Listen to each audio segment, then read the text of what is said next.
what to do. Isn't that so? Good evening. Welcome to I Prefer Not To, lecture series. Tonight we have Anri Sala and Andreas Ruby. Very pleased to have you here, very honored to have you here, of course. At the same time, I'm also very pleased that we have again a couple. Last series we had Laurent Stalder and François Charbonnet. And for some strange reason, when we have a couple, something with the notion of I prefer not to, something starts to play. I don't know what's going to play tonight. This will be also a surprise. You know, of course, Anri Sala, artist, Albanian artist. I think tonight we'll see some excerpts or pieces of your work.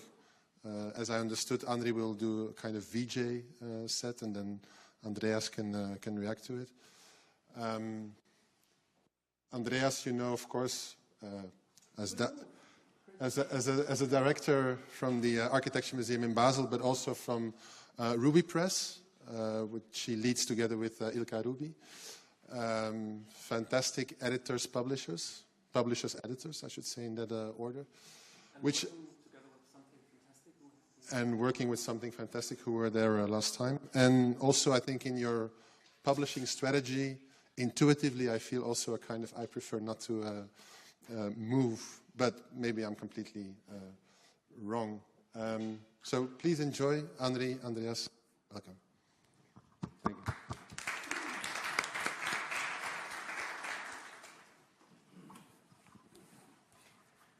So, can you hear me well? Yeah.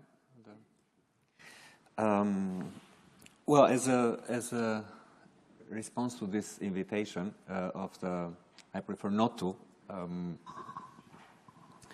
I thought a little bit as well about at which stage or what has been a moment in my work, in the parcours of my work, where maybe not in a dramatic way which can be contained in one moment or in one sentence, as it's beautifully contained in this famous saying, but when was the moment of wanting to resist something.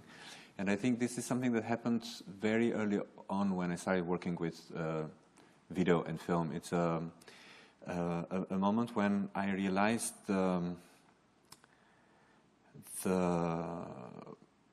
problematics with language, the way how language as a channel of communication, it's something that is, I couldn't really rely to. That's an experience that started from a very early work I did called Intervista with my mother. I can show you after an excerpt of it.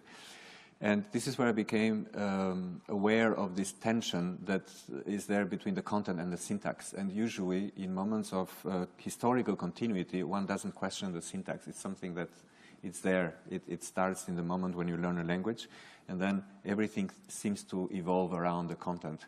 And because in Albania there was, it's been in the country, it's been a very interrupted history. It's been a lot of moments of rupture in history, which, in the case also of a more recent history of the past 20 years, has produced different moments of rupture. So this was the something that triggered like a lamp, like an alert in my mind, and that was the moment that after that work, which uses language but also questions language, this is where I started working more with other means of communication and being more and more interested, going first towards silence, complete silence, but silence as a presence, not as an absence, and then sound, and then eventually music. And this is, that's in a way is my I prefer not to, the moment of starting to resist meaning as something which is conveyed through language. And getting, being more interested in using sounds, frequencies, music. Also because I found along the time, I found that they were more implicit. Where language is explicit or can be very explicit, music can be very implicit and has a way to convey meaning without necessarily framing it or without necessarily telling it. So this is little by little how the work evolved more into being interested to work with a pre-narrative, like trying to escape the narrative, or at least trying to escape narratives which have already been framed, or prevailing discourses or narratives. So this has been a little bit my I prefer not to in this relation with language. Should we first check out Intervista. So I'll show a little excerpt of Intervista and could tell you a little bit more just before. So what prompted Intervista is that I left Albania studying in Paris, and my parents both my sister and me having left at the same time, so my parents moved to a smaller place since they didn't need any more of the whole space. And upon one of my returns, they asked me nicely to choose what I really cared for and throw anything else. And so this is how I found this tin of a film, 60mm film, and whereas the negative film, I took it with me to Paris. I found out what it was, and then I discovered that there was this film, 2 shots of my mother at a much younger age, which corresponded more or less to a little bit older than the age of my age when I found this film. So here are a few minutes of excerpts.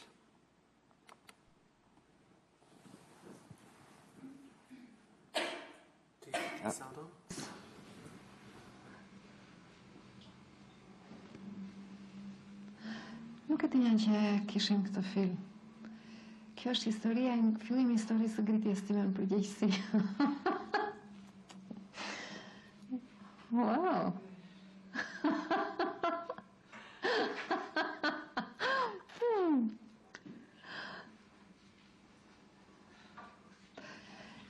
Në fakt ndesha të bëj një surprizë apo ç'a?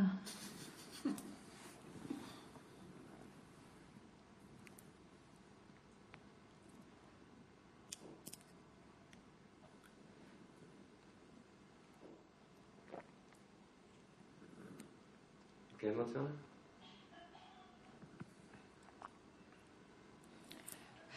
Nuk më duket.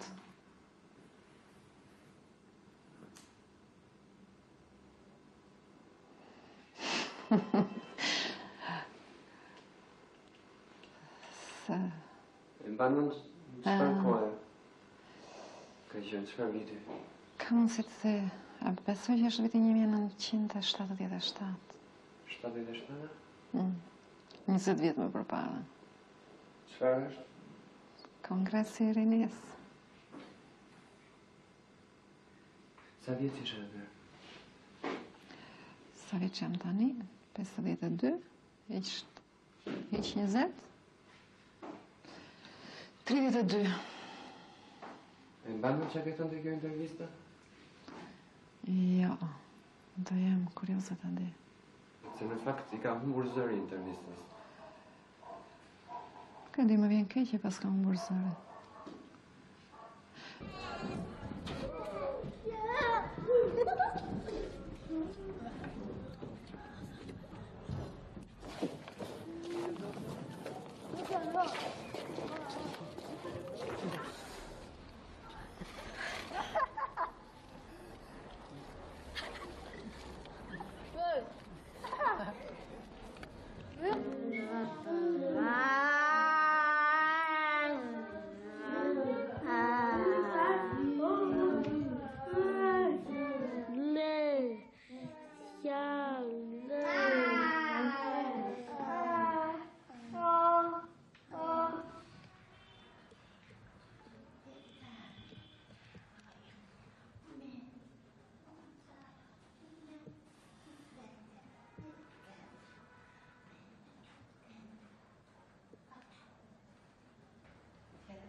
Po nuk mundet.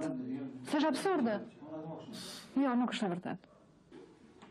Se s'është në asgjë, do të thënë është folë se s'është në asnjë gjë, s'ka asnjë mendim, nuk jam njëri që s'artikuloj dot mendim.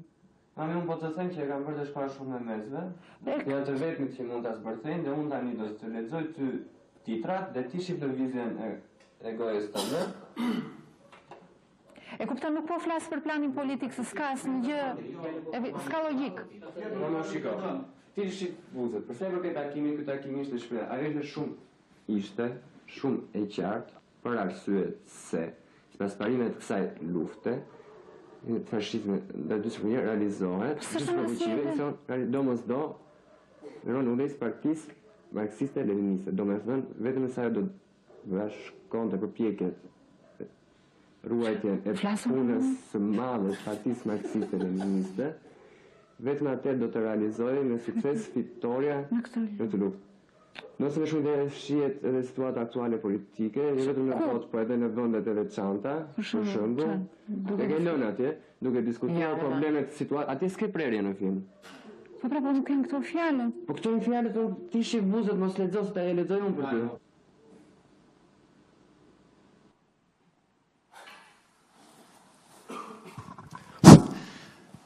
Hello, everyone. I wanted that we start with this piece because it's not only the first piece that I know of your work, but I think also for the theme tonight, it's a very interesting film because on the surface you could say you actually deal with language a lot, and you were saying you try to escape it, but also seeing it again is really interesting because you tell a story in some way, how your mother, of course, rediscovers a part of her past she can no longer remember. But I think the interesting thing about this piece is the way in which you deconstruct and reconstruct language. So it's like you find a corpse on the ground and excavate it and look at it again. So it's almost like a way of using language as a material, analyzing it, reconfiguring it, but then also discarding it. Because in all of your later work, you really seem to be beyond this point. In that sense, I think it's interesting because it's one of your really first major works that made your name known as an artist internationally, quite like in a sudden, fantastic move. And interestingly, I think, contrary to many other artists, I think that I know, and when you study their career, very often they take the first hit and try to prolong it. And you didn't do that. You kind of used it as a stepping stone and said, and now I'm going to what I'm really interested in. But something that you could only kind of discover having made this piece. So for me, this project is a kind of a portal through which you go and then discover the territory that will become your universe. That's why I thought it's interesting to start with this. Yeah, that's correct in the sense that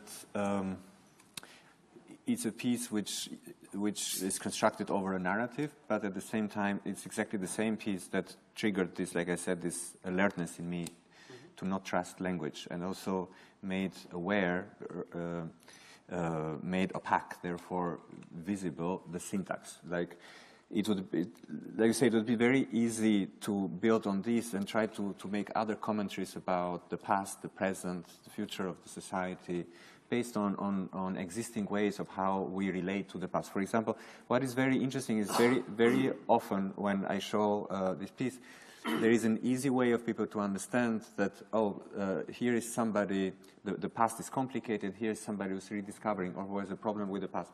And what is very interesting is that it's not as such the problem with the past as a content, because like she said, that she's not questioning the political content, but the articulation of it. So she's so surprised because of how unarticulated it sounds for somebody who not only is articulated, but also was back then, because somebody who makes speeches during this political events, etc. So what is really question is how, in this arc of 20 years or 20-something years, what once sounded as articulated sounds completely like a langue de bois, like stiffened and rigid and unable to swim along the transition times. And this is where I really got very interested in the syntax, and I think my work in that sense has evolved much more in the direction of syntax and choreography, in a funny way, but not choreography in terms of how we think of choreography as an art in itself, but more choreography like how the body remembers, or how the body is able to say things differently from how our voice articulates them. And the beginnings are already a little bit here, because there is a choreography of both reading the lips translated into the choreography of the hands of the woman helping me with it. So this was a little bit like the very beginning that opened this path to somewhere which was not necessarily very clear to me, but all I knew is that I needed a bit less clarity, so to say, rely less on the clarity of the content and try to take a more archaeological approach into the fossils of the syntax.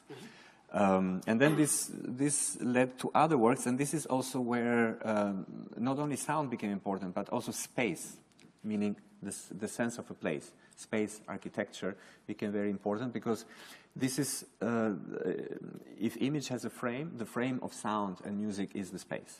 And at the same time, one could say that one is aware of the physical qualities of a space because of the way how we hear ourselves speak, of how we hear the sounds, how the sounds, the frequency response of a given space gives us, makes us aware of its scale, of how big it is, and of what it is built of, and so on. As another example, I'll jump a few years further, and it's a work which is a little bit like a found object, meaning like a situation that I found. I was driving in the United States, in Arizona, and I just passed by this parking for trucks.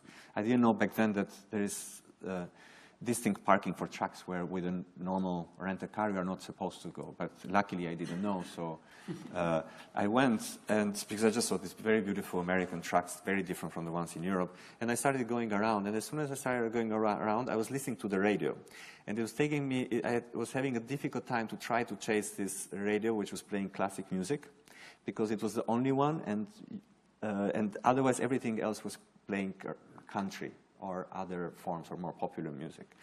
And as I was going around these tracks, this phenomena happened of, which is also called like a spurious emission, where basically depending on where I was around, they would stop, interrupt a certain frequency of a radio and let another one pass. So they basically, the way how their bodies were laying there on the area, where they were curating the sound. They're curating the soundtrack of this situation. I'll show first a very short excerpt of it.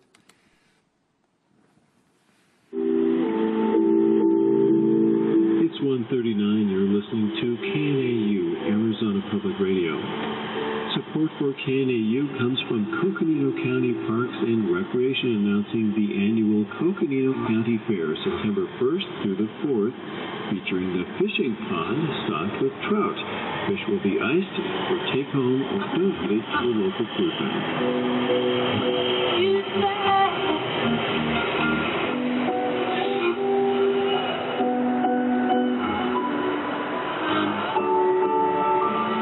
You're listening to...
Actually, the video is very simple. It goes on for around 8 full circles around the tracks, me trying to stay more or less at the same speed.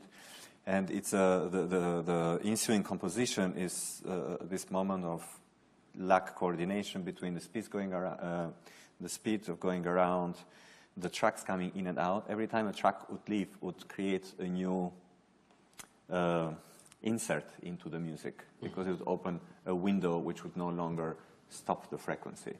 And especially also the relation with what you could call about the identity, but also the soundtrack of it. How in an image like this, with these tracks, the moment that, although I was willing to listen to the Baroque music, the moment you hear the Baroque music, clearly comes across as being a soundtrack, like in a film, something which there must be some other intention about why this music here, what does it mean, we don't know. The moment that we move into the country music, then immediately it becomes like the embedded sound of that very image, like how else could it be? What other music could it have been if it wasn't for specifically this one?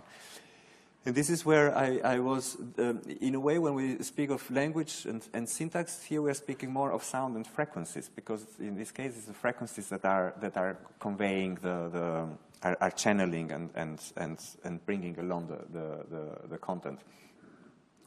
And this was also one of the very beginning of my interest in what makes a difference between a place and a space.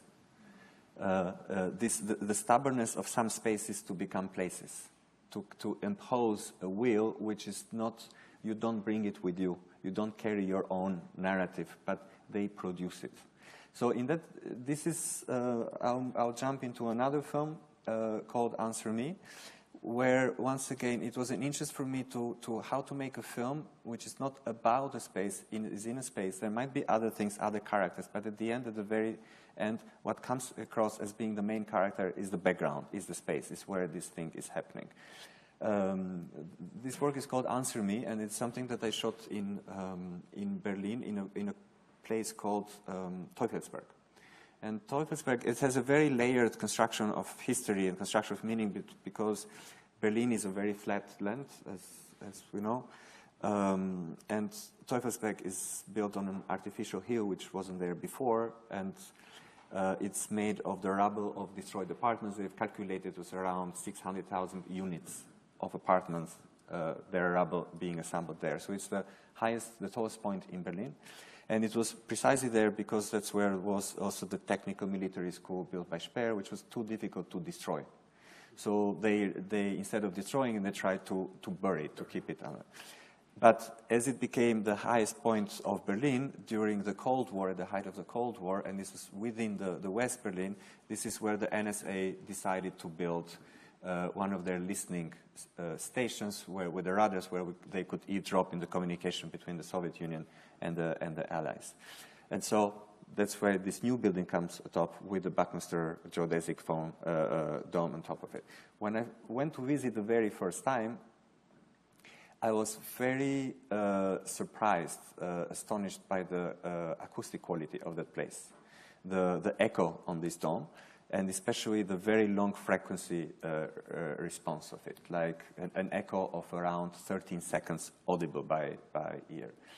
And so instead of thinking, okay, what's the story that I want to place in this place, because this place is interesting, I was thinking, like, what could be a story that could cancel itself and make appear the space, what that space, not necessarily what it means, like all the layers of history, but its physical presence.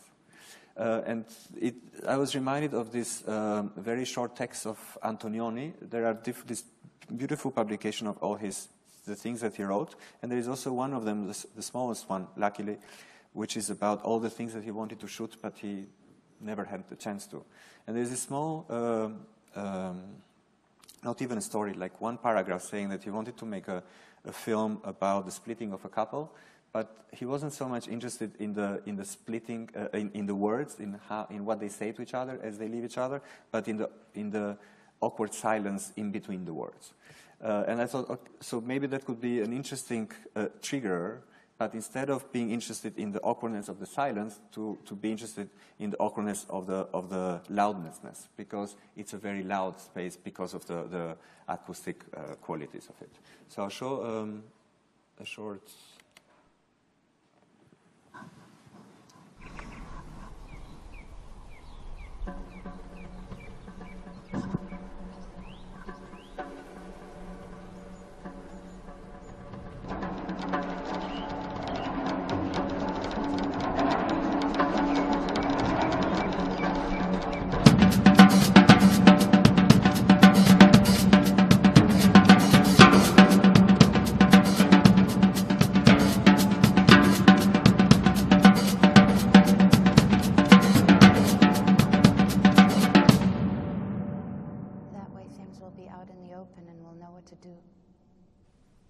Isn't that so?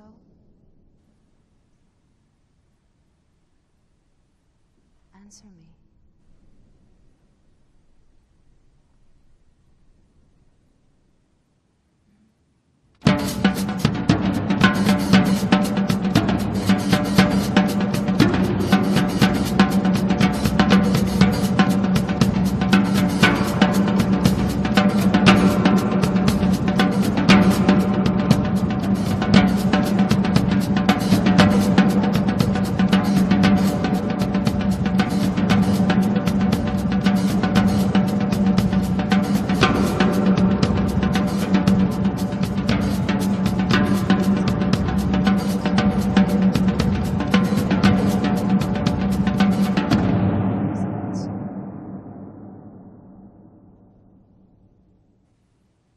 Answer me.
This is an interesting, I think, example of how this I prefer not to could be interpreted, I think, actually.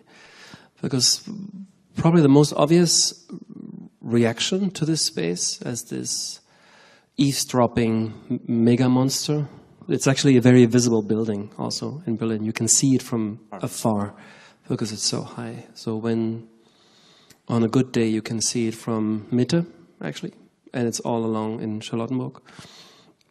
So you see it from 7 to 10 kilometers afar, which is an interesting thing, I think, because usually these kind of buildings are kind of kept invisible, and this one not. And so the most obvious reaction, I think, would have been to extrapolate this uncanny combination of a device that tries to map all communication, acoustic, and that even kind of exposes this aggressiveness by its omnivoyancy. And yeah, probably one could have done an interesting project about that too. But I find it interesting how you then choose to work on silence. And failure of communication. Yeah. So it's also kind of hopeful. I think probably it drove the NSA crazy when they saw this project, I hope. Shows their effort as kind of potentially futile. You know. This was really a moment and a work where there is both the presence of the language, but also the presence of the sound and the music, and so you have these two channels of communication which are not necessarily speaking to each other, but their presence is felt, and both in terms of visually and presence. When I realized that this strong acoustic of the space, this is where I spoke with the drummer Chris. I said, well, we have to compose a rhythm that uses as much as possible the frequency response of that space. So there is a way to calculate the frequency response of the space. There is a formula, so we knew exactly what was the frequency, and therefore the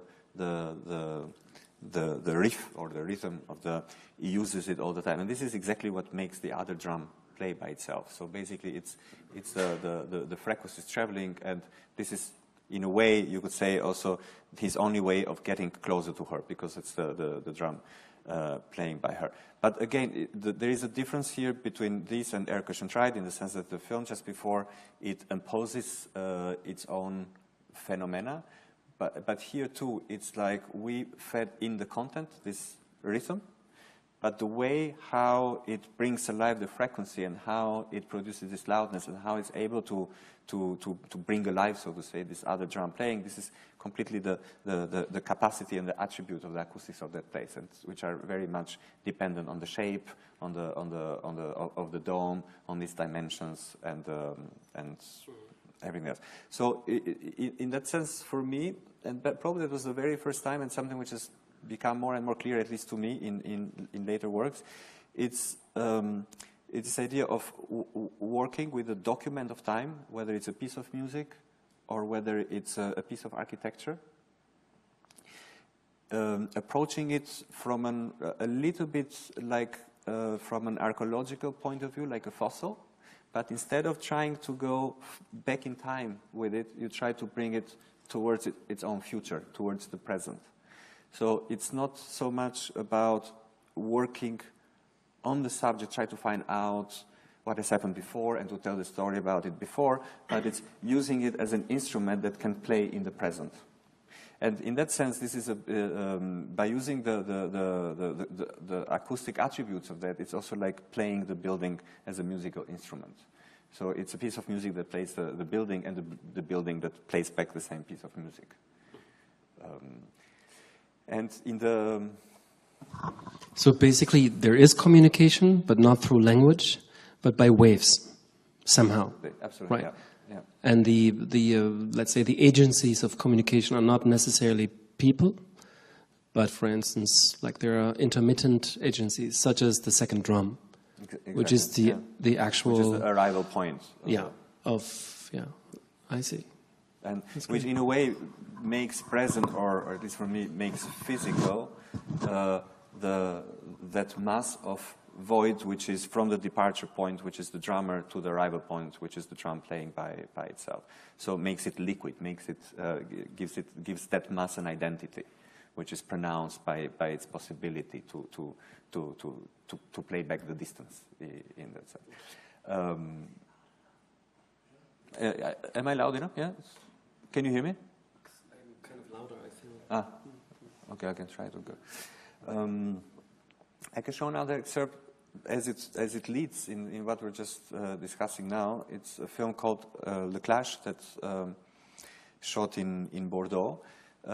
It's shot in a building which I found it's a very beautiful building from this period of time, which is called Les Trente Glorieuses in France. So these mega projects of investment in public space, and particularly this one, which is a concert hall in Bordeaux, in the suburb of Bordeaux.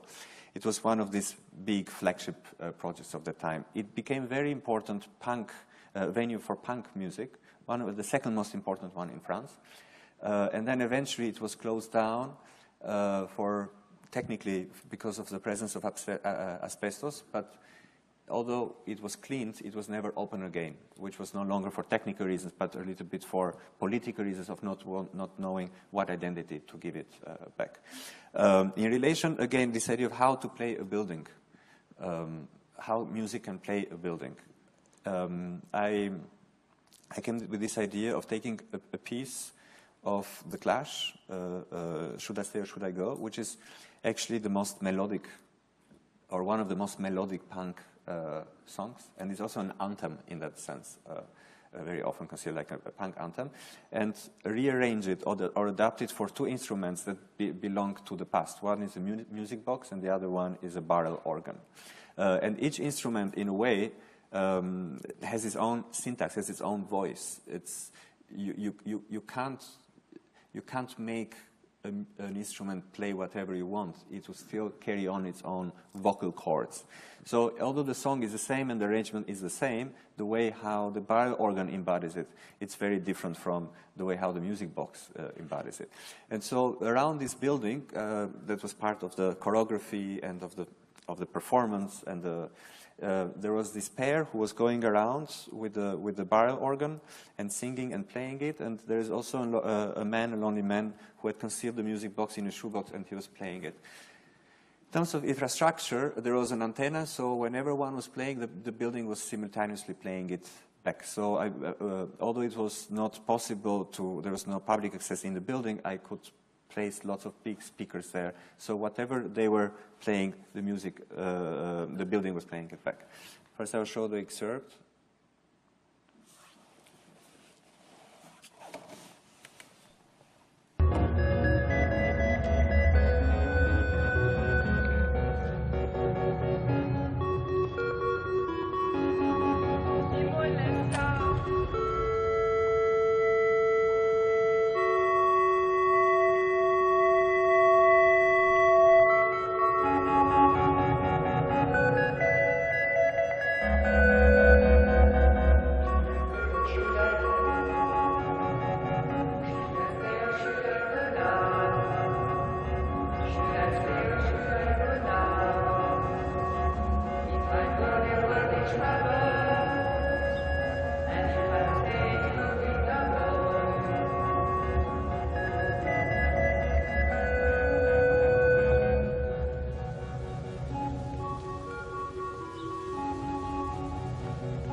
So it follows up in this idea of a music box playing a building and the building playing the music box.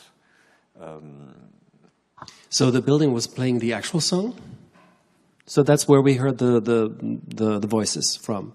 Yeah, as well. Yeah. So everything you see, it's difficult to say when you see a film, because in a film you see it, you think one can do everything in post-production. But basically, this was the level of the recording in the city. So this is the volume with which the building was playing the song. So you could hear the song, however intimate the gesture that plays it, meaning this little rotation of the hand, moving the manivelle of the music box. It was amplified. It was made public the same moment.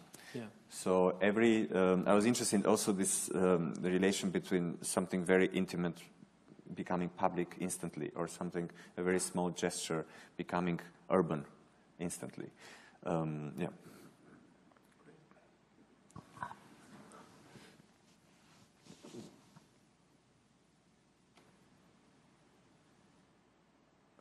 I'll go back for a moment in an excerpt of a film called Long Sorrow, which I shot it in a neighborhood in Berlin, and called Märkisches Viertel, which was very much built in the 60s, I guess, yeah, late 60s. Yeah, I think it was a moment. It corresponded in a moment when the Berlin Wall started to be built, and but people could still cross, and many people choose to stay in the West Berlin, but also technologically it corresponded in a moment in time when one could build more denser and higher. And then there were also, not relatively very successful, but there was also an effort of the architects to try to implement new ideas. Like we were discussing the other day that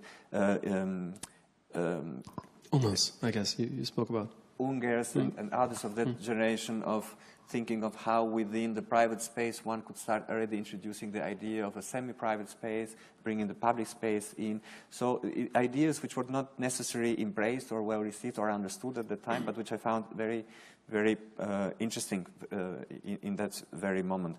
And so the building that did attract my attention is this building which is called Lange Jammer, which can be translated like a long sorrow. It's the longest in Germany. It's one of the longest buildings in Europe. It's like 1 kilometer, 0.8. And I wanted to make it longer.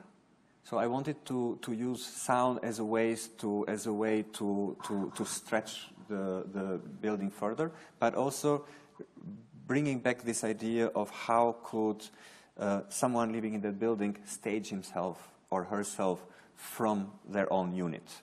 And just outside the window of an apartment on the top floor, we built like a stage, what one can recognize from the lighting rigs. And I invited a musician, very good free jazz musician from New York, to improvise while he was being suspended in the air on that level, which is around 85 meters of height. I'll show first the excerpt.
It's interesting because you seem to create systems that talk to each other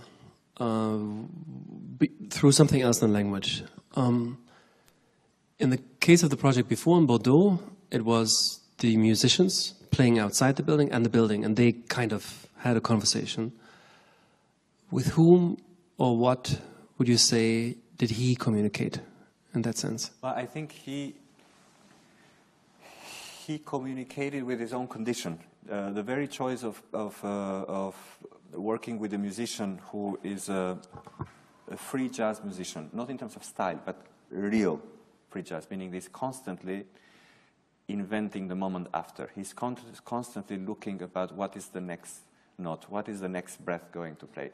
And the importance of that was because when you are suspended, however scientifically safe it is, the moment you are suspended there, it's very difficult to deal with your own condition. So for him, the only way to survive that, psychologically, that condition was to constantly search for the moment, for the next moment. And this, I believe, if it was another instrument, if he would have to play an existing score, it would be very difficult to forget his own condition, where he found himself. So it's a combination between he responds to his own condition, but at the same time trying to find traction in the surrounding. For example, in the very beginning, you hear the church bells, and then you can see that he is, in a staccato way, he is inserting his own breath, and he's playing notes in between. So he's both oblivious and very aware of where he is, right there, right then. So there is this very strong connection with the present moment in which he finds himself. And this is also the reason why I left this a bit longer than the other excerpts, because regardless of what we think of time, the time can be boring or time can, the duration is never, it's not the same duration, like 6 minutes of being, or 10 minutes of being suspended are not equal to 10 minutes of studying math, or 10 minutes of listening to music, or 10 minutes of pain. They all have their own duration, regardless of the fact that it's each time 10 minutes. So one thing that's really striking in this piece is that although the space of this whole project, one of the biggest mass housing schemes in Germany, is so vast, right? The space between the buildings is really huge. And that's what most people feel uncomfortable about when they see this. People who live there, less, they have a different way of dealing with it. But the film here doesn't really show this vastness so much, but I don't know, because this was just an excerpt, do you actually also choose to show the suspended condition of him, or you never see this? At the very end, you see how high the device, yeah. For how high the building is, and the vastness of the landscape.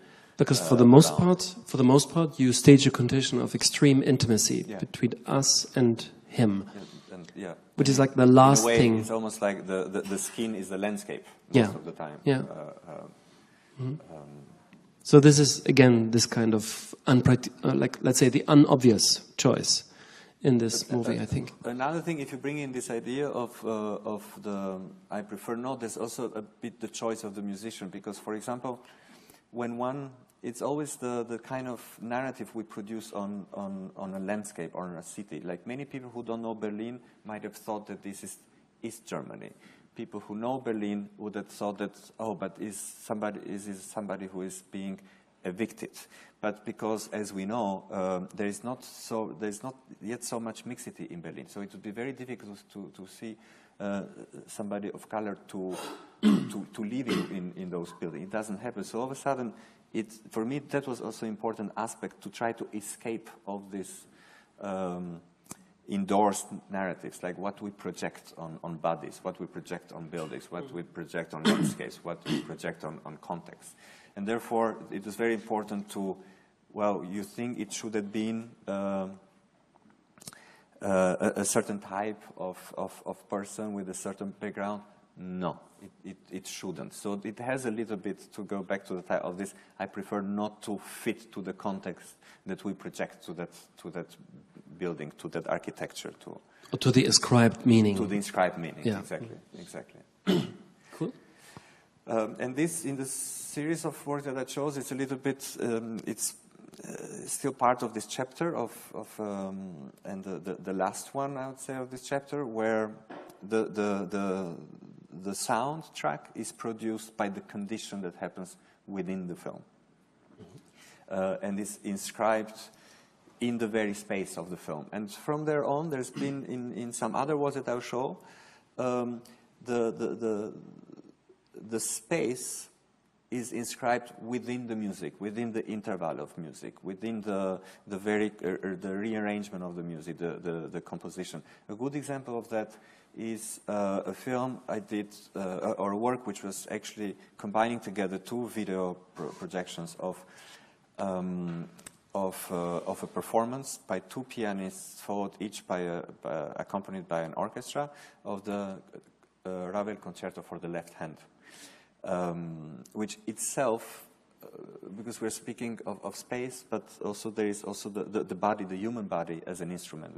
I spoke of the buildings as a musical instrument, but we also come to what the human body can play. And what is very interesting about all the compositions written for the left hand is that basically they deal with the new absence, with the fact of the right hand missing, and it's also very connected to a certain period in the human history, which combines different things together. The fact that to listen to music you had to play it, the recording had not yet taken place. You had the fact that therefore many people were playing music, and therefore it corresponds also with the First World War, meaning many people losing in the front, losing parts of their bodies. And most often it also corresponds with a period in time where society was much more right-handed. People were educated to use more the right hand, therefore it was the hand which was mostly used in the front. And all of a sudden, you have all this need and creation of many compositions written for the left hand. So in terms of statistics, there are less than, up to today, there are less than 100 compositions written for the right hand only, and there are more than 6,000 compositions written for the left hand only. So you can see the relation between the geography of the body, the history, the way how left and right has been used, or how people have been educated to use their body over time. And all this before the advent of the recording devices. And so this very concerto was commissioned together with around 40 concertos by Paul Wittgenstein, the brother of Ludwig Wittgenstein, who lost his right arm in the Russian front, and he always thought he was an amazing pianist. And because of coming from a very wealthy family, he was able to commission the best composers of that time. And one of the most beautiful outcomes of this is the Ravel concerto. The way what I did with it is that, being the fact that there are two pianists who are playing at the same time, so we hear the score twice, we hear the orchestra twice, we hear every single note in the composition twice. I did not change anything in the music itself, meaning in terms of the content, but I changed the tempi, I changed the gaps between the notes. Which also creates the music. Creates the awareness of time, but also the music. Very often one says that music is not made of the notes, the music is made of the interval between the notes. The very events are these intervals.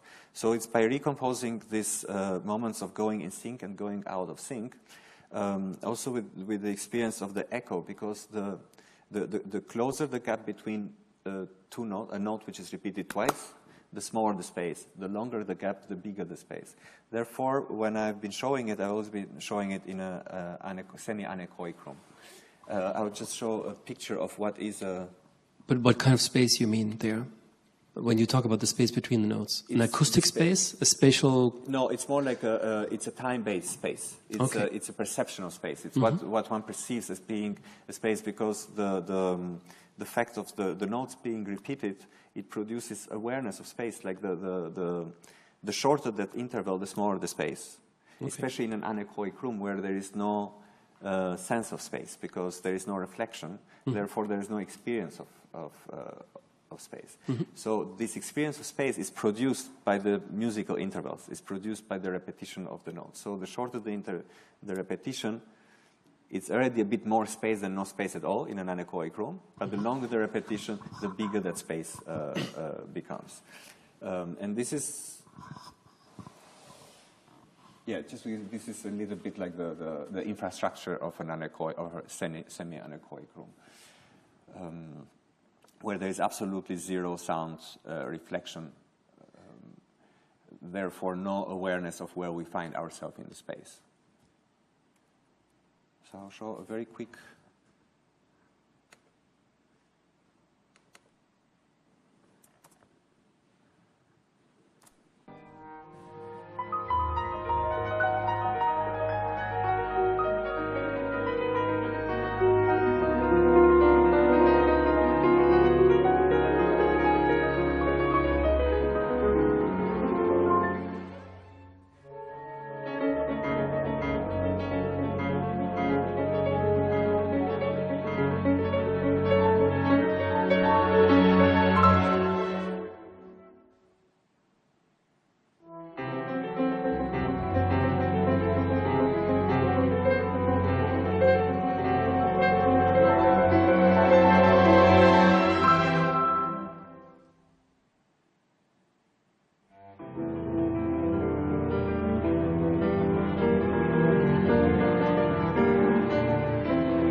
So here we are not in a semi-anechoic room, therefore there is already a sense of the space as we speak. But by this protocol of the repetition of the notes, that's what I meant, like creating a perception. It's not a real space, but it's a perception of a given space, that the shorter the interval, the smaller the space, and the longer the interval, therefore longer the seemingly perception of an echo, which translates into an imaginary space, which grows or shrinks back. So basically, the work is all about, I have the feeling, about filling a presence or creating a presence that cannot exist by its natural condition, because there's just one hand. Interestingly, you have two hands there, two left hands, but it seems like the second left hand is a reference to the missing right hand, right? Yeah. And that kind of interplay that cannot happen, you artificially create through this kind of flexible timing of the two tracks. Yeah, okay. And it's clearly the two tracks are separated on the two channels of the stereo, right? Well, this is just for the here. Otherwise, it's like an 18 channel, because in an anechoic room you have to reproduce the sound landscape with more sources of music. Otherwise, a stereo channel will be completely eaten by the anechoic space. Yeah. But here, just as it's like a preview file. So here it's very more didactic, like one on the left and one on the right with their respective orchestras. Yeah, It's quite separated. Yeah, I experienced this piece in your exhibition in the New Museum in New York last year, and there I didn't know this whole story that you were telling before with the First World War and the missing limbs and so on, and it felt like incredibly spacious and spatial. This piece, probably thanks to the 18 channels through which the music was actually being played. Yeah.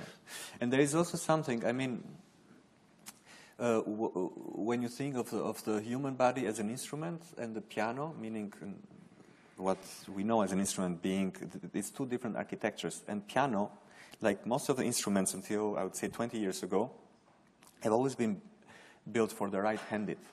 So in terms of, to go back to the idea of syntax, of the piano has been built, and the piano is a bit like the Western instrument par excellence, because you have the full landscape of sound, and everything is made so it can be played by two hands, but especially with the right hand. So where the high pitches are and where the low pitches are, this has to do a lot with the hands. How wide an octave is has a lot to do with the hand. So the moment that you have a left-handed body who doesn't have the right hand, has to play the whole landscape of it, it's completely wrong. The whole thing is diametrically contrary to the thing. So it's a little bit like you overlap two plans of two apartments where all of a sudden I would say the sleeping room is at the entrance. So it completely reverses the spaces, because the piano being a space for the right-handed body, and the left-handed body having to completely deal with it differently, even anatomically. In a sense, the whole idea of the octave is that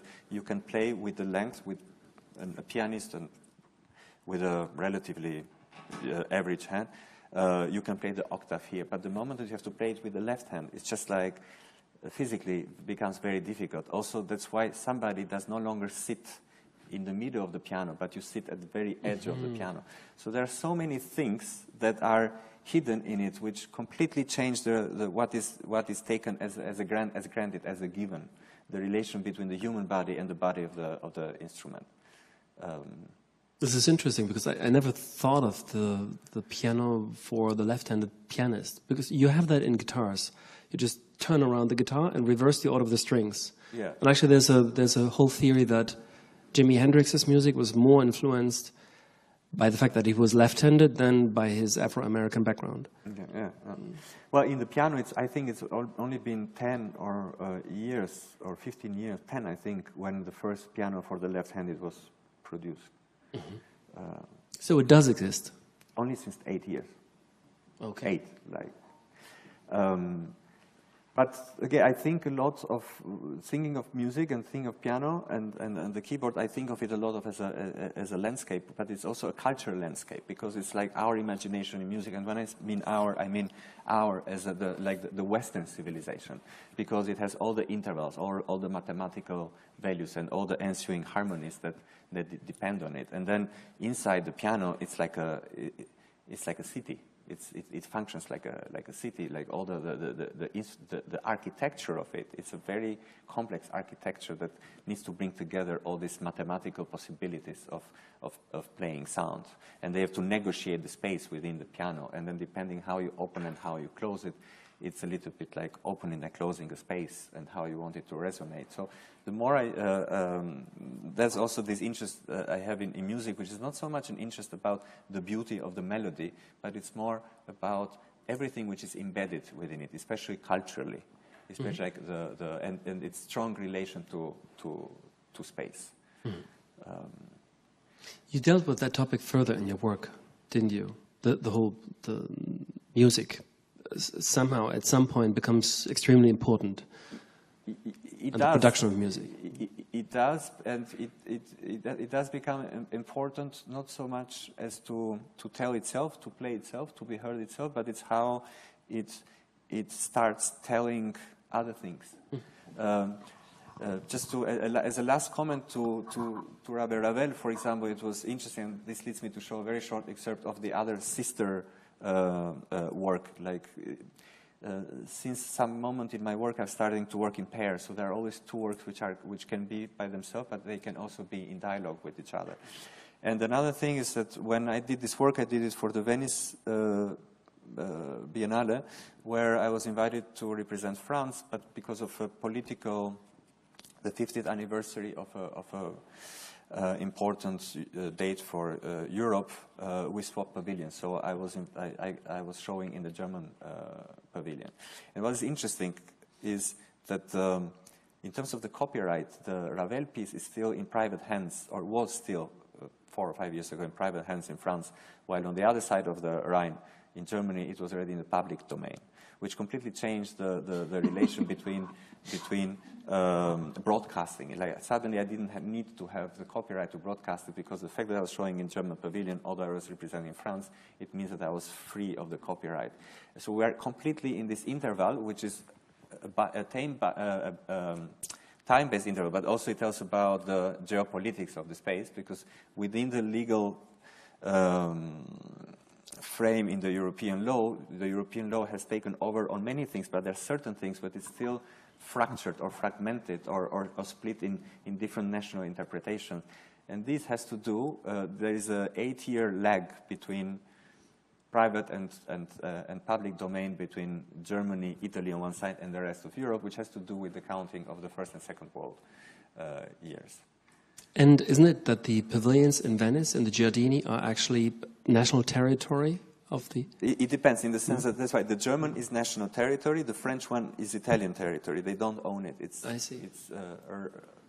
It's perpetually rented. So every pavilion has a different history, which has a strong impact on copyrights and broadcasting rights and so on. But so very, very quickly showing an excerpt of this, the twin work, which I shot inside the German pavilion. Actually, having already filmed and recorded Ravel and mixed it, I wanted to unravel what had been raveled, so to say, by this the combination and of the two of the two performances of the same piece of music. So I asked a DJ, a music producer, DJ Chloé, and I asked her to try to bring the two performances in front of each other, so to extract the time lag out of it. To undo your work. To undo the work. By having one composition on one LP and the other, one recording on one LP and the other pianist with his orchestra on the other LP. And that was a little bit of an impossible task, humanly speaking, because first you are asking a DJ to do the un-DJ, because instead of producing a split in time, he's supposed to produce continuity. She's supposed to produce continuity in time. At the same time, it's about extracting out this perception of space, but which is completely based on this time interval. But even when she succeeded, so the fact that it's shot in the German pavilion, which is like a cathedral, she's completely caught with the echo of the real space. So by taking away the perception of echo, which was based on a time protocol, she is chased back by the physical space-bound echo of the German pavilion.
Wow. This is quite a piece. She did this in performances, right? Like a couple of times. Yeah, I mean, not as a live performance, but she did as a performance for the shooting. Yeah. And again, it connects a little bit also to the idea of the memory of the body, because the choreography of how, when she would stop something, etc. Because it's not something that you can improvise, and it's very difficult to find which one is ahead, especially with the echo of the German pavilion. That does not help in terms of the details of the listening. So a certain choreography is also what helped her remember. So it's the way how the body helps you remember. The different timings. The different times and the intervention and when to intervene in one and on the other. So it produced the necessity for a very specific choreography of the hands. Even moments when she would bridge the hands, which you don't need to do as a DJ, but it would differentiate interventions which were close to each other in nature, but still were distinct. So she would remember the difference between this and that, also thanks to that distinction in choreography. So the memory of her body movement almost acted like a score in conventional music. Absolutely, yeah. Absolutely, yeah. And could you have done the same thing in the French pavilion? no, but I knew already from before. So I think I wouldn't had thought of playing a music of Ravel in the French pavilion, because it's a little bit like saying 2 times yes in the same sentence. So the fact it was also both a reaction of this to this swap, which luckily we knew well ahead, and so I had the entire time to articulate the idea, to think of what I wanted to do, and so on. Plus, it doesn't have the same physicality as well, as you know. Like it's Architecturally, smaller, milder. I would say lacking a bit of character. Yeah. The motivation to swap the pavilions was some sort of a statement for multiplicity and like beyond nationalism. Is that true or not? Well, no. It was the 50th anniversary of the Treaty of Élysée, which was one of the first important steps towards the idea of the European Union. So it was a celebration of this, but which has to do with this, in the meaning that you build identity on another level, and thus resolving the conflicts in the existing levels of identity, like France, Germany, and so on. Yeah. Cool. And maybe, how are we doing time-wise? Yeah, let's just move on. Okay. Maybe before we go also to the Ideal Square, I have one more piece I wanted to, speaking in terms of the relation between space and identity. It's a more recent piece that I've done this year, and it's not so much about the temporal interval within the same piece of music, but it investigates the musical relation between 2 different anthems, which are both similar and very different at the same time. One is the International, the workers' anthem, and the other one is the Marseillaise, the French anthem, which did not start as a national anthem. It started a little bit like a French, but yet international, a song of international appeal against the oppressors. But what interests me is also how in the past, since they exist, how their identities have shifted. Perhaps more the one in the political spectrum, how they've moved left and right. Marseillaise more than the International, but they both have had these moments of political oscillation. Not so much the songs themselves, but the way how we connect or not connect to them. And one thing that triggered my interest, I mean, I had this intuition that there was something strong melodically between the both, and musically speaking, but that eventually then I discovered that when the International was written, the lyrics for the first Socialist International, they didn't have the money or the will back then to pay for a music for it. So it was sang with the music of Marseillaise for 17 years before eventually they came with the idea that it's time to have our own music, which also corresponded to the moment where the Marseillaise was becoming connected more to a national identity. Therefore, there was started to be a contradiction between the what you project with one anthem and what you project with the other anthems. So I'll show. Actually, I did these two films, which are combined together in a very specific architecture setting. But I won't go into these details. I'll just show a file where I've put both films together, and the relation is between a pianist, a human pianist playing a piano, which is a self-playing piano, this clavier. So they are sharing the musical space. And when in one film he's playing the Marseillaise, the piano is playing the International on the same keyboard, and on the other film, when he's playing the International, the piano is playing and it's a bit like an ongoing relation. It goes for 8 minutes, and there are moments of grace and moments of fighting and of will and imposition. But in the very beginning, it's and I come back a little bit to this idea of the space identification and the octave in the piano as a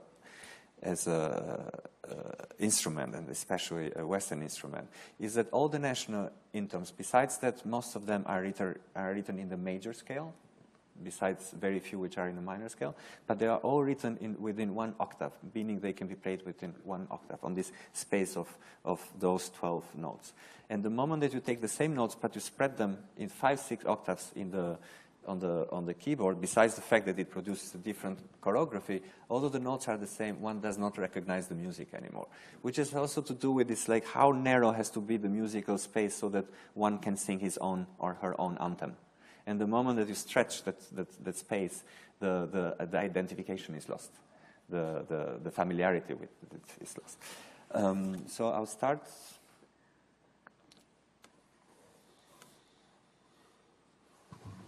So these films are just put here. I put them here for the presentation, but they are not shown one on top of the other. They are shown on both sides of a wall, so you can never see both films at the same time.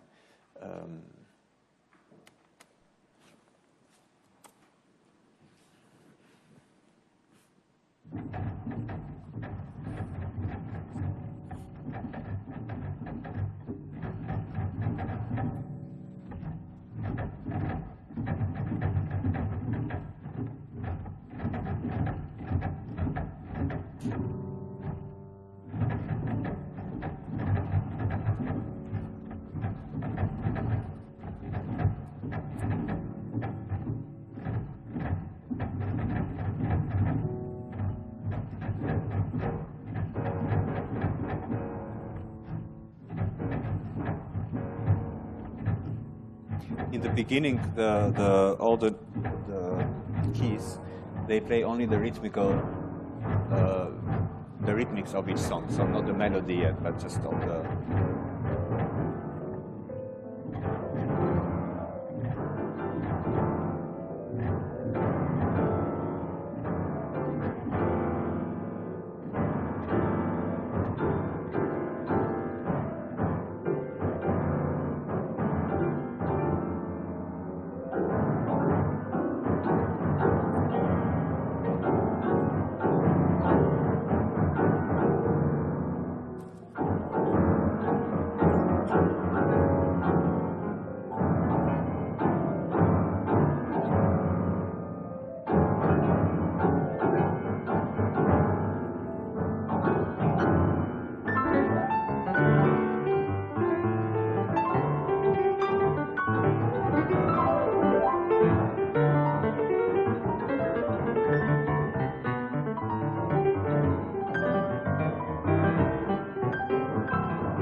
What makes the magic of the automatic keyboard, self-playing keyboard, to mimic the movements of the humanly played one?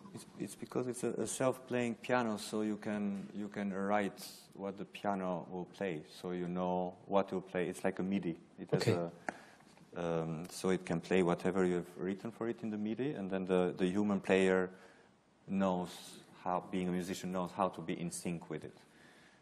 So it's the human player that reacts to the self-playing piano, not the other way around.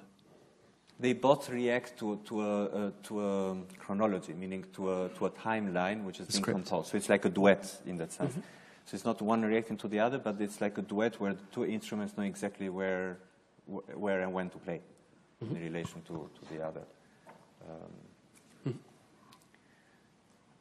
Yeah. We heard the sound of both tracks at the same time. I don't recall from the exhibition whether one could do that in the exhibition as well, because there was a screen between, a glass screen. Yeah, one could listen to when one was literally on the profile of the wall, meaning could not see any of the films beside the reflections. This is where you could hear both films, when you are really on the side. Okay, but not in front. Not on the front. But on each film, you constantly listen to the relation, because in each film, when the piano is playing the Marseillaise, he's playing the International, and the other way around on the other side. So it's just that in the whole installation, you can hear this relation twice or once, depending where you are. But at any point in the space, at any point in time, you hear the two anthems playing alongside each other. Cool. Yeah, I think this is a little. Should we go to the square? Yeah.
Would you like to say something about it, or would you like me to do it?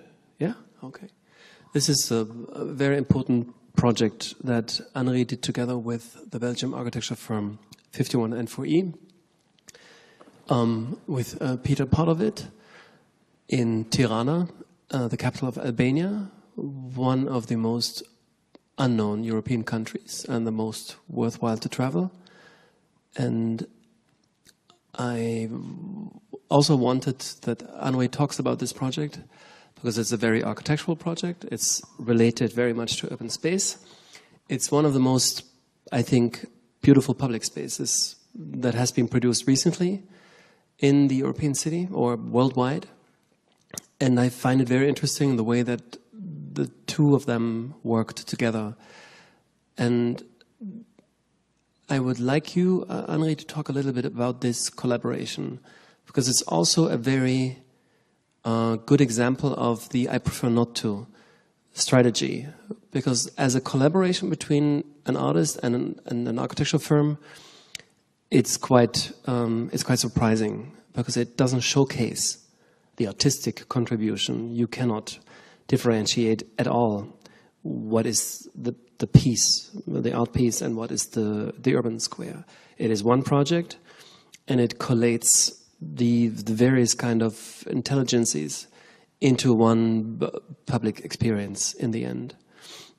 But maybe you can talk a little bit about the beginning of this process. What kind of protocol do you have to set up in a collaboration with an architect to avoid this predictable dialectics between an architect or an urbanist who provides a context to stage the artist's work, which is the usual scenario that we know from the drop-off sculptures of the 1960s, a big Alexander Calder sculpture, on a big square. So how do you do? I mean, let's say what kind of process did you have to set up in order to avoid this showcasing of the art project? Well, I think yes, it has a lot of these different levels. I prefer not to, in the sense that I prefer not to be an artist, and they prefer not to be only architects.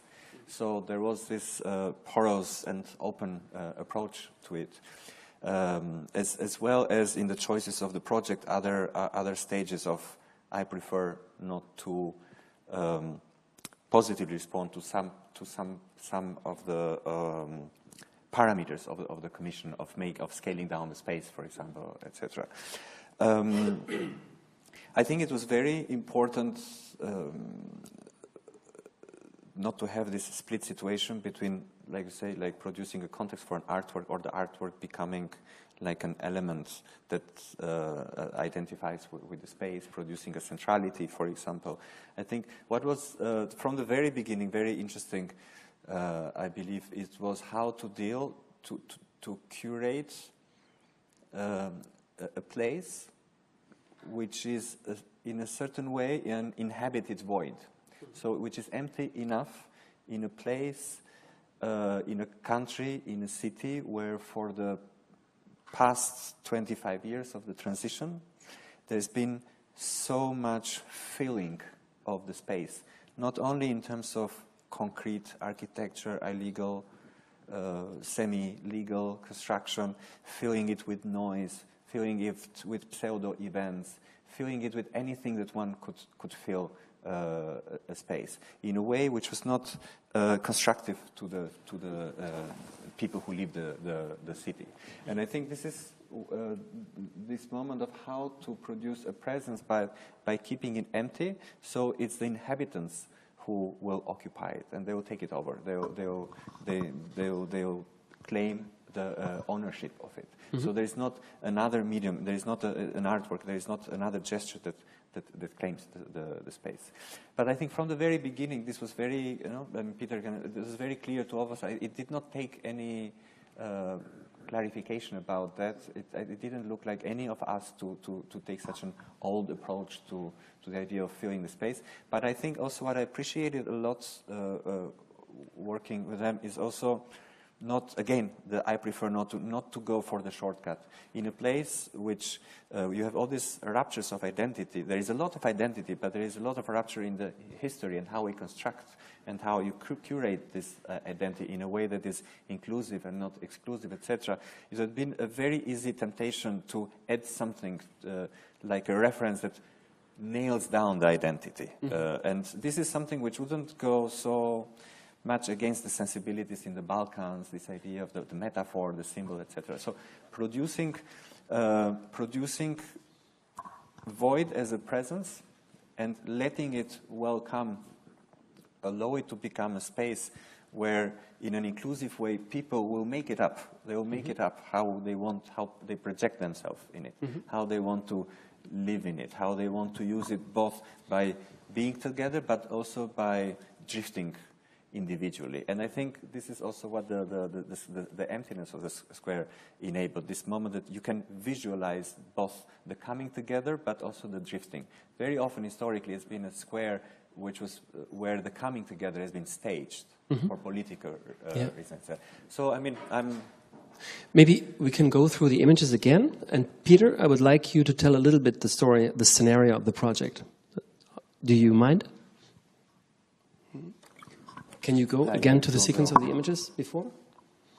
So that, yes. Very tall. Yeah, maybe I'm not going to comment every slide, just to avoid a lecture in a lecture, but I think this is maybe one of the most crucial images, if we can stick to that, Anri.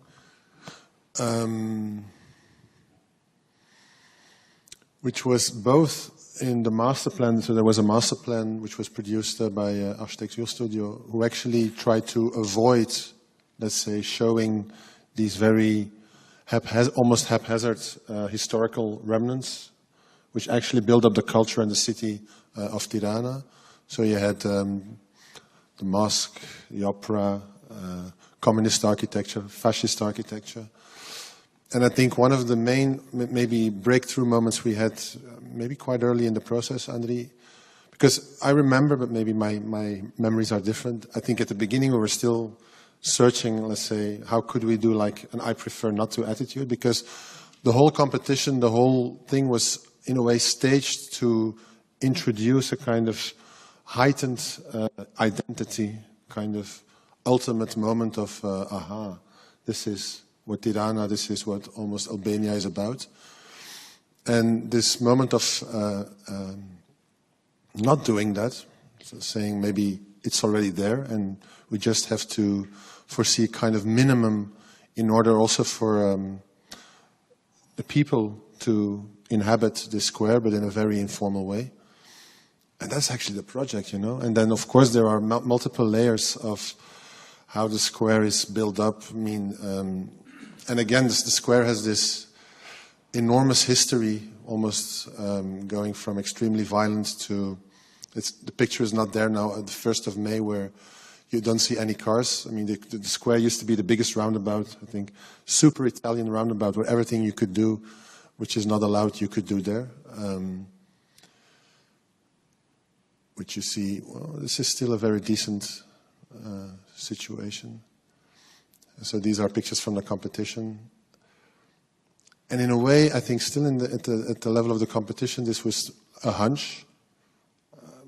At least I was not sure at that moment that this was a kind of right intuition. And also, and this is not shown, but actually the square, in a way, was not built in one go. So it was built, the underground was constructed, and then the political situation changed. And the whole thing was, in a way, buried again under a new type of square, which we don't see here. But and then also that is like, I mean, we could, at that time, we could have said, well, oh, this is terrible. I mean, the project is lost. But even by saying almost, I prefer not to go against his decision, because as an architect, you can't. And just to wait 5 more years, 4 more years until the political situation changes again.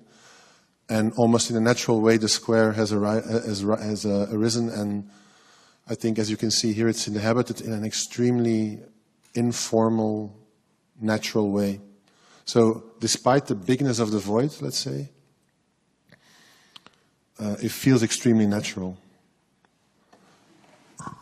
And I mean, for me, this is, I remember like 10 years ago that we said, well, is this then the proposal? You know, being kind of, is this enough? Yeah. Although it was already a lot, but it didn't comply to the question. No, totally not. And No. this is the happy moment of this project, that it was a competition project.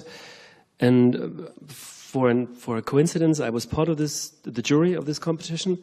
And this was the project that completely overstepped all the expectations of the brief, because the brief actually wanted that the architects make this space smaller and build like buildings in front of the old buildings, because one wanted to make them disappear because they were connected to a problematic history.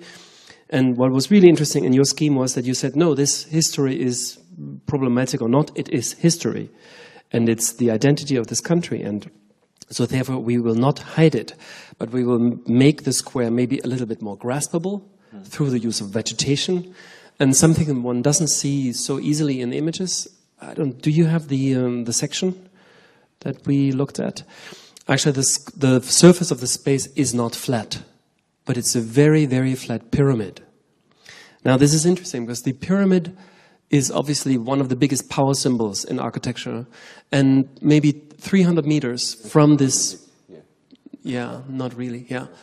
So actually, yeah, the middle is an apex with an height difference of how much? 3 meters? 3 meters long. 3 meters. So the center of this rectangle is 3 meters higher than the corners. That means the inclination is very, very low. In photographs, it's almost not perceptible, but when you're there, it is. Because when you're standing at one edge of the rectangle, the apex is high enough for you to obscure the view of the other side. But it's very subtle. And it's interesting because basically only maybe 300 meters from this square, there is the mausoleum of Enver Hoxha, the famous dictator of Albania, and it is a pyramid, a very strongly articulated one. So in a really interesting way, this project deals with the totalitarian political history of Albania and kind of also pardons it in the way that it allows it to exist in the everyday, so that people can come to terms with it, just as Anri's mother comes to terms with her way of speaking as a young a person within the kind of political system of Albania and confronts this history. Yeah, exactly. You can probably rotate it. But anyway, yeah, wonderful. You can kind of see it, right? So that this is actually inclined. Yeah. And so the real beauty of this project is actually that it addresses this kind of ideological, propagandist past of Albania, but it helps it to diffuse itself into the present of Albania. It's very interesting because there was another project in the competition which was the favorite project of the audience, of the public, which was Daniel Liebeskind's project, which was like the exact opposite. It was a huge kind of traumatized sculpture that tried to stage the horrors of Albanian past. And of course it would have created the same problematic condition as his project for the Twin Towers in New York, which was maybe one of the reasons why that didn't get built, because people thought it is a little bit pornographic of terror to stage it that sense. And I'm so lucky that, I'm so happy that the jury's choice was taken and not the choice of the public. Maybe that's a problem to say in a country with a dictatorial past.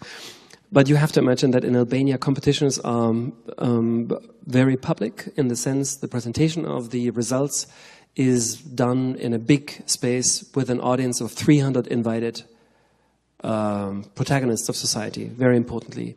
And 10 television channels broadcast the ceremony of the jury proceedings, of the final results live on national TV. It's really very strange. I think one of the key moments was, like we said before, that it wasn't about adding something to it, but it's about just like reshifting rearranging the relations and the relation between the different buildings among each other, as well as the relation of the individual. And this is done also in ways that I would say the body feels it as much as the head, meaning it's not so much. That's why it works so well that it's a deflated pyramid, because it's not so much about the metaphor of the pyramid or something you see, but it's about that first it allows for the water to run down and produce these moments of sections and fragments of mirrored parts of the square, but also that your body feels it a tiny little bit in a very gracious way as it's going down or as it's going up. So there is awareness, which is not only here, but it's also awareness which is in the second brain, so to say, almost in the stomach, but also how it plays with the idea of the scale. That there is, again, it's the difference between, you don't need to play with content, you can play with syntax, and you can respond to problems by means of syntax, not by means of content. You don't need to add something to make the space smaller.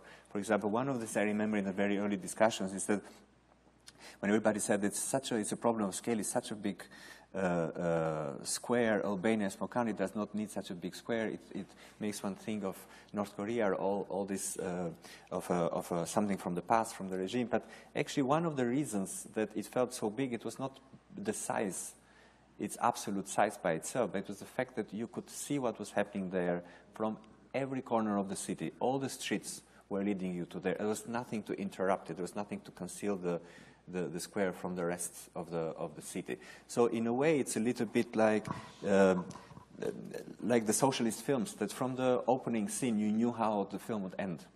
There was no suspense. So in that sense, it's also a lot about how, when one imagines how you tell, how architecture, public space tells itself in terms of in terms of storytelling. Like if it tells itself, if it says the same thing in the beginning and the same thing at the end, then something is very wrong with its not only the narrative but the experience of time within a film or within a public space.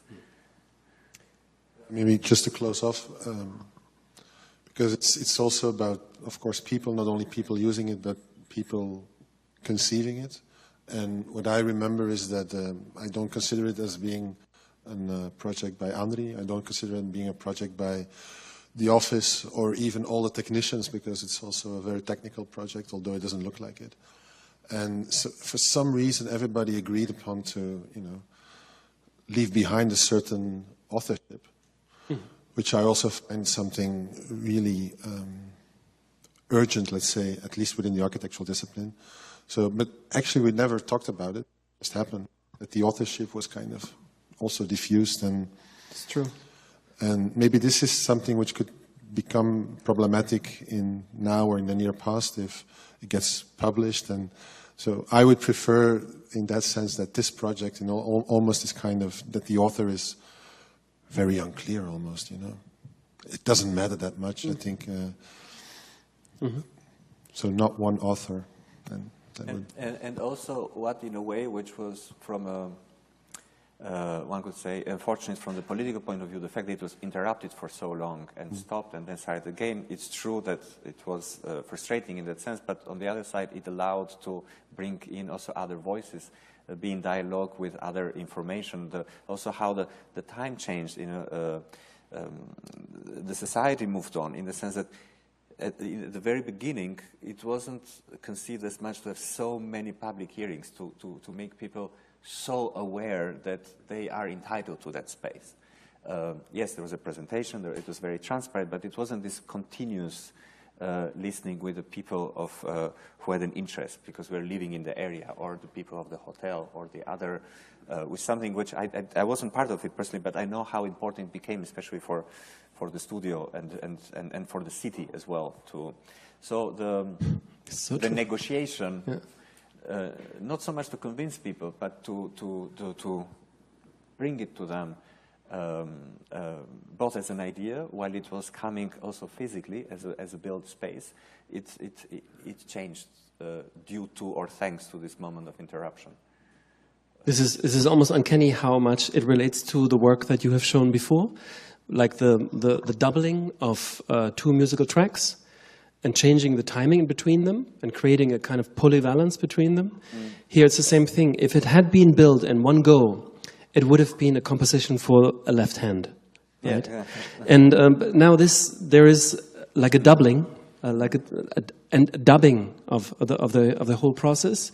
And how long was the break between the 2 phases? A couple of years, huh? 3 years. Yeah. 3 years, yeah. So you have to imagine it was started, this project, the whole excavation work was done, the underground work was done, which is very important because it has all the technical installations to make the water run. Then the mayor changed. He said, I don't like this project. I'm going to not destroy it. I'm just going to bury it, which thankfully made it possible for the next mayor of the opposite party, who was actually the same party as it, who had commissioned the project, could unearth this project. So, it's almost the same thing as the unravel thing in your project, where the artist, the musical artist, undoes your work. It's scary in the way that it actually really mimics this in a beautiful way. But which, in a funny way, this moment of rupture enhanced the flow of the project. And made it more... How it self-realized itself. Exactly, and created more public acceptance, which is interesting, because it was the least liked project in the competition, Yeah. interestingly enough. Although the second least, the MVRDV, was the most disliked project. And funnily now, it's a super popular project. And what you have to know is this project did one thing which is entirely polemical in an Albanian context, as in any Balkan country. It banned cars. Albania is a car-frenzy country. Everybody has a car as soon as they can afford it. And I remember very well discussions in the beginning that I had with people in the street when I was happy about this and said, you are going to get one of the most beautiful squares in the world. And I said, you can't even drive on it. So they couldn't see the point of this whole project. And now the fact that they love it, I think maybe also has something to do with the pattern of the stones, which you didn't mention. These stones are very different, and they come from different parts of Albania. And so it has become some sort of a monument of the let's say differential identities of this country. Yeah. I also think what it adds, something new, probably we didn't think of, but which I think it's thanks also to that quality, is that to be able to be at the very center of the city and have the possibility to drift. I never saw people drift in public space like this before. How do you mean drift? I drift like not be just float, not go somewhere for something, or go from A to B to meet, have to be together, have to be saying something, have to be doing something, but just be able to drift without feeling alienated. So not drifting as an outcome of alienation, but it's just like being well with themselves and the immediate surrounding and discovering things, because it's something that you can't discover at once. You can't take it in at one glimpse, because there is no center. I mean, there is center, but there is nothing that says I am I am it. Not even the apex of the pyramid. Not even the apex. No, because it's very subtle. Luckily, so even if it, in terms of language and discourse, you could say everybody could go at the center of the pyramid and feel like the center of the. No, it does not invite for that, because it's too subtle. But it's still physical enough to feel it when you go down, and also to raise you in relation to the buildings around, and also let the water flow. Mm-hmm. And this is also something which was a little bit new in the public space, is this idea of the time base, the choreographing of the water, in the way how you have the feeling that not only the city has its four seasons, but the square also has 4 seasons a day, by the way how it rotates. So in a way, the water flowing becomes a little bit almost like a clock. You can feel time, and I think this is something very important, to feel time passing by in a public space. Which I hope the audience didn't do, because we're talking nearly for 2 hours now. Okay. Thank you, Anri. Thank you, Andreas. Just like a brief final statement, we have one final lecture on the 28th of November. Will be Finn Williams, who's, let's say, in the spirit of I Prefer Not To, I think the only, in the whole series, the only public practitioner. So he chose for public office as an architect, and not for a private office.